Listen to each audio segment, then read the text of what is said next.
Olá, meus irmãos, a paz do Senhor Jesus. Eu sou a pastora Renata Caruso, da Igreja Missão Ictus no Brasil, e hoje eu estou aqui mais uma vez com vocês para mais uma leitura cronológica da Bíblia em um ano. Nós já estamos no livro de 2 Samuel. Hoje nós faremos a leitura do capítulo 5, 6, 7 e 8. Vamos lá? Estamos seguindo aí uma ordem cronológica. Nós estamos aqui seguindo um plano de leitura cronológica. Vou mostrar para vocês aqui. Ó, nós estamos seguindo esse plano de leitura. Tudo isso aqui que está com o xizinho aqui, nós já lemos, tá? Nós estamos seguindo esse plano de leitura, tá? Ordem cronológica. E hoje nós faremos a leitura, então, referente ao dia 5 de abril. 5 de abril, segundo o livro de Samuel, do capítulo 5 ao 8. Então, vamos lá? Não passou muito tempo, todas as tribos de Israel procuraram Davi em Hebrom, dizendo: olhe para nós, somos seu sangue e sua carne. No passado, quando Saul era nosso rei, era o Senhor quem saía para as guerras em defesa da nação. Naquele tempo, o Eterno já tinha dito: você pastoreará o meu povo Israel e será príncipe sobre o meu povo. Todas as autoridades de Israel se encontraram com o rei Davi em Hebrom. E o rei fez um acordo com eles na presença do Eterno. Nesse dia, Davi foi ungido rei sobre todo o Israel. Davi tinha 30 anos de idade quando começou a reinar. Ele reinou 40 anos. Em Hebrom, reinou sobre Judá 7 anos e meio. Em Jerusalém, reinou sobre todo Israel e Judá 33 anos. Davi e seus soldados partiram imediatamente para Jerusalém, a fim de atacar os jebuseus, que viviam naquela região. Mas os jebuseus disseram: é melhor voltar para casa. Aqui, até os cegos e os aleijados impediriam vocês de entrar. Vocês não vão conseguir entrar aqui. Eles tinham certeza de que Davi não conseguiria invadir a cidade. Mas Davi atacou e capturou a fortaleza de Sião, que ficou conhecida desde então como Cidade de Davi. Naquele dia, Davi disse: para conseguir derrotar esses jebuseus, é preciso entrar pelo canal de água e acabar com esses cegos e aleijados que Davi detesta. É por isso que as pessoas passaram a dizer: nenhum aleijado ou cego poderá entrar no palácio. Davi fez da fortaleza a sua sede e deu a ela o nome de Cidade de Davi. Ele promoveu o desenvolvimento da cidade da periferia para o centro. Davi continuou se fortalecendo, pois o Senhor dos exércitos de anjos estava com ele. Foi nessa época que Hirão, rei de Tiro, enviou mensageiros a Davi com muitas toras de cedro. Ele enviou também carpinteiros e pedreiros com a missão de construir um palácio para Davi. Davi entendeu isso como sinal de que o Eterno estava confirmando o seu reinado sobre Israel e consolidando o reino por amor de seu povo Israel. Depois de sair de Hebrom, Davi tomou mais concubinas e mulheres, e nasceram outros filhos e filhas.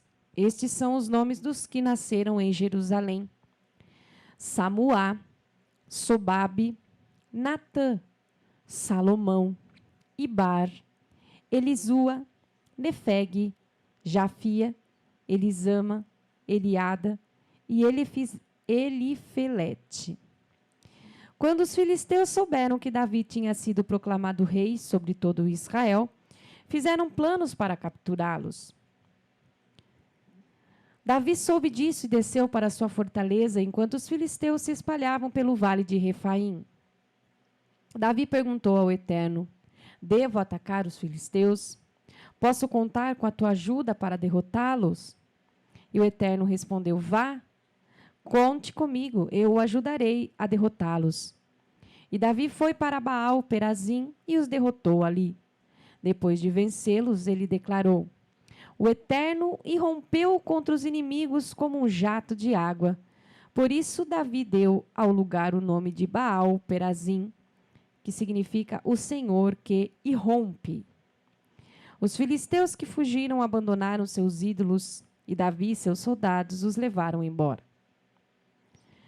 Passado um tempo, outra vez, os filisteus subiram e espalharam suas tropas pelo vale de Refaim, e Davi mais uma vez consultou ao Eterno. Dessa vez, o Eterno disse: não os ataque de frente.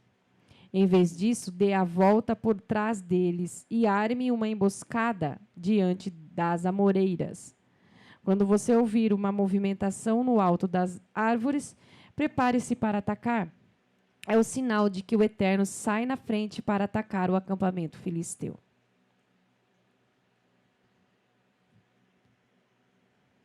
Davi fez exatamente o que o Eterno recomendou e derrotou os filisteus desde Gibeon até Gezer. 2 Samuel, capítulo 6. Davi escolheu os melhores soldados de Israel, ao todo 30.000. Com esse contingente e também com seus soldados, Davi foi a Baalá com a intenção de recuperar a arca de Deus, sobre a qual se invoca o nome do Senhor dos Exércitos de Anjos, entronizado entre os dois anjos que ficam sobre a arca. Eles puseram a arca de Deus sobre uma carroça nova, e assim ela deixou a casa de Abinadab, que ficava na colina. Uzá e Aio, filhos de Abinadab, conduziam a carroça que carregavam a arca de Deus. Aiô caminhava à frente e Uzá ao lado da arca. Davi e todo o povo de Israel iam cantando com todo entusiasmo, tocando harpas, liras, tamborins, chocalhos e símbolos. Quando se aproximavam da eira de Nacon, o boi tropeçou, e Uzá, estendendo o braço, segurou a arca de Deus. O Eterno se irou contra Uzá e o feriu, porque ele profanou a arca. Uzá morreu ali mesmo, ao lado dela. Davi ficou aborrecido com o fato de o Eterno ter matado Uzá. E até hoje o lugar é conhecido pelo nome de Pérez Uzá, a explosão contra Uzá. Naquele dia, Davi sentiu medo do Eterno, pois pensava: é muito perigoso transportar a arca. Como vou levá-la em segurança para a cidade de Davi? Por isso decidiu não levar adiante a arca do Eterno. Em vez disso, fez que a carroça saísse da estrada e a arca ficou guardada na casa de Obed-edom, de Gate. A arca do Eterno ficou 3 meses na casa de Obed-edom. O Eterno abençoou Obed-edom e toda a sua família. Davi foi informado de que o Eterno estava abençoando Obed-edom e toda a sua família por causa da arca de Deus. E Davi pensou: vou tomar essa bênção para mim. E mandou trazer a arca de Deus da casa de Obed-edom para a cidade de Davi, com muita festa, sacrificando um novilho gordo a cada 6 passos. Davi usava uma vestimenta sacerdotal de linho e dançava com todo entusiasmo perante o Eterno. O povo seguia enquanto ele acompanhava a arca do Eterno, com gritos de alegria e ao som de trombetas.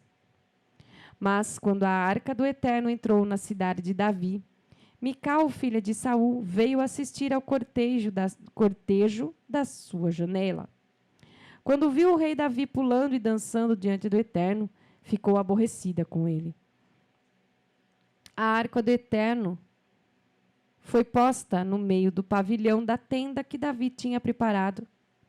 Ali mesmo Davi adorou, apresentando ofertas queimadas e ofertas de paz. Depois de oferecer essas ofertas, Davi abençoou o povo, em nome do Eterno dos Exércitos de Anjos, e entregou a cada homem e a cada mulher um pedaço de pão, um bolo de tâmaras e um bolo de passas. Então todos voltaram para casa. Davi voltou para casa a fim de abençoar sua família, mas Mical, filha de Saul, veio ao seu encontro. Que bonito! O rei se expondo na presença das escravas dos seus servos como um dançarino de rua. E Davi respondeu a Mical: na presença do Eterno eu danço quanto quiser.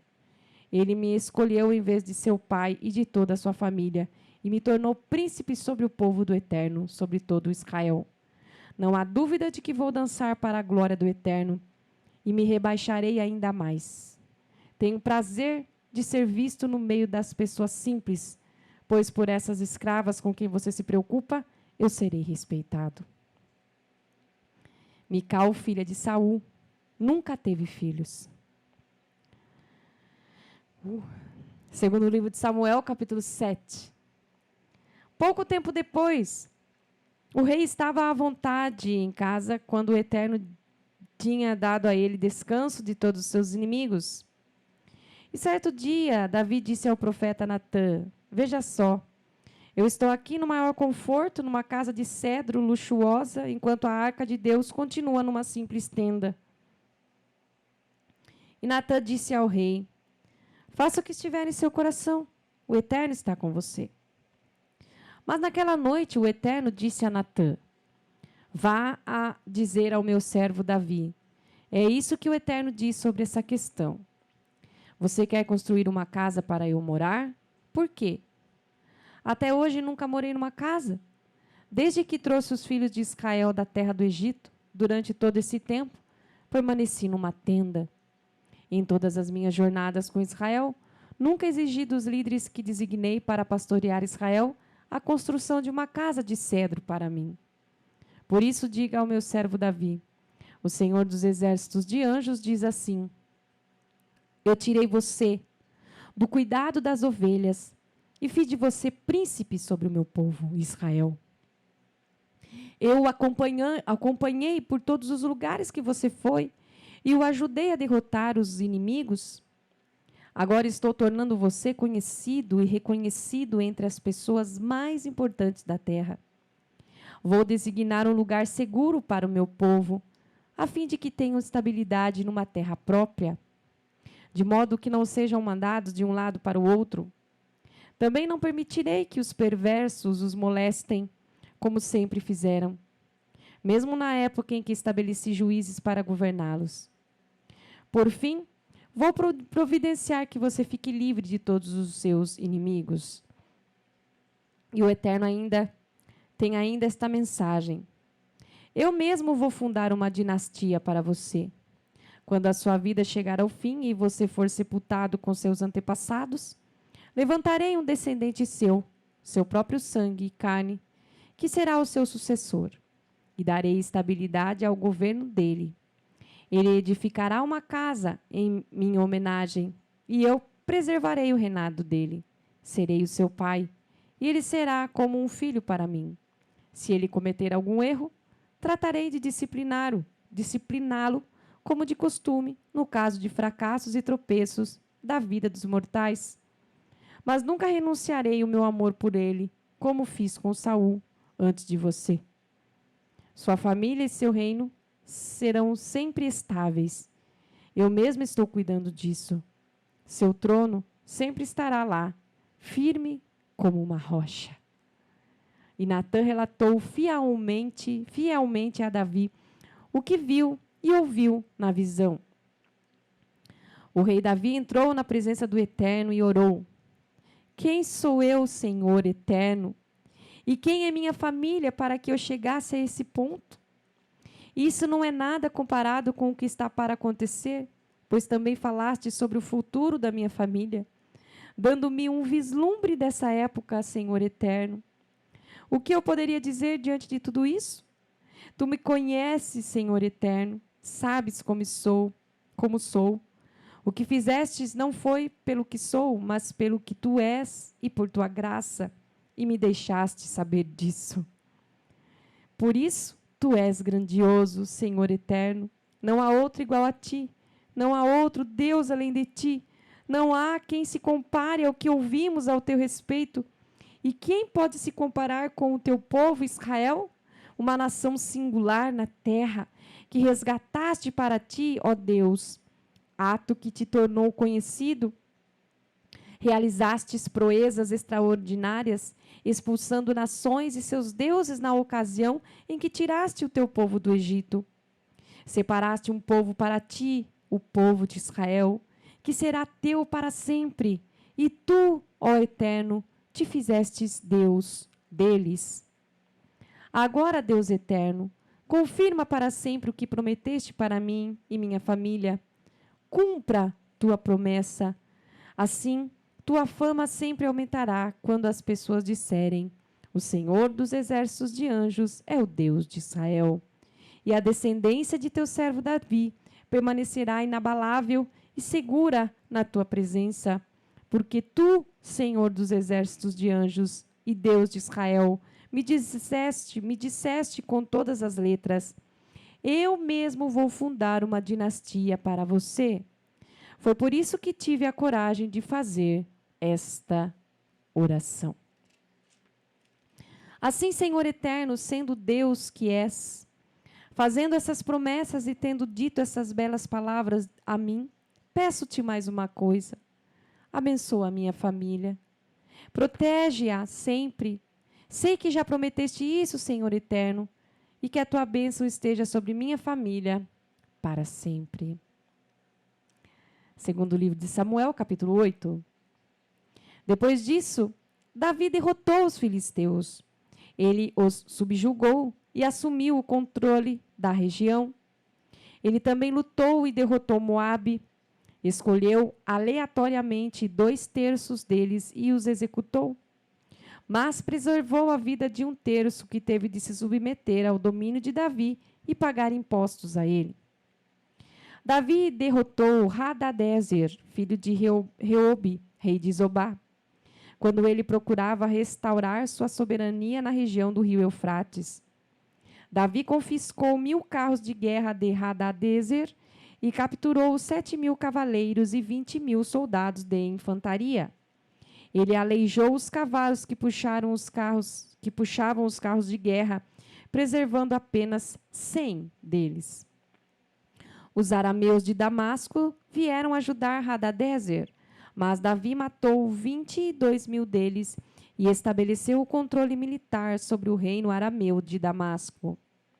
Os arameus sujeitaram-se a Davi e foram forçados a pagar impostos a ele. O Eterno concedia vitórias a Davi por onde quer que ele fosse. Davi tomou os escudos de ouro que pertenciam aos oficiais de Hadadezer e os trouxe para Jerusalém. De Tebá e Barotai, filhos de Hadadezer, trouxe grande quantidade de bronze. Quando Tou, rei de Ramate, soube que Davi tinha derrotado todo o exército de Hadadezer, eram inimigos de longa data. Ele trouxe prata, ouro e bronze como presente. O rei Davi os consagrou junto com a prata e o ouro trazido das outras nações que havia derrotado: arameus, moabitas, amonitas, filisteus e amalequitas, e com o despojo de Hadadezer, filho de Reobe, rei de Zobá. Davi construiu um monumento para celebrar a vitória sobre os arameus. Abisai, filho de Zeruia, lutou e derrotou os edomitas no vale do Sal. Depois de derrotar os arameus, Davi ficou ainda mais famoso por ter matado 18.000 soldados. Davi estabeleceu controle militar sobre Edom. Assim, os edomitas foram subjugados por ele. O Eterno concedia vitórias a Davi por onde quer que ele fosse. Assim, Davi reinava sobre todo Israel. Ele era correto e imparcial em todos os seus negócios e relacionamentos. Joabe, filho de Zeruia, era comandante do exército. Josafá, filho de Ailude, era arquivista. Zadok, filho de Aitube, e Aimeleque, filho de Abiatar, eram sacerdotes. Seraías era secretário. Benaia, filho de Joiada, era filho dos queretitas e dos peletitas. Era chefe dos queretitas e dos peletitas. E os filhos de Davi eram sacerdotes. Amém, irmãos? Somente até aí. Fique conosco e até a próxima leitura. A paz do Senhor Jesus.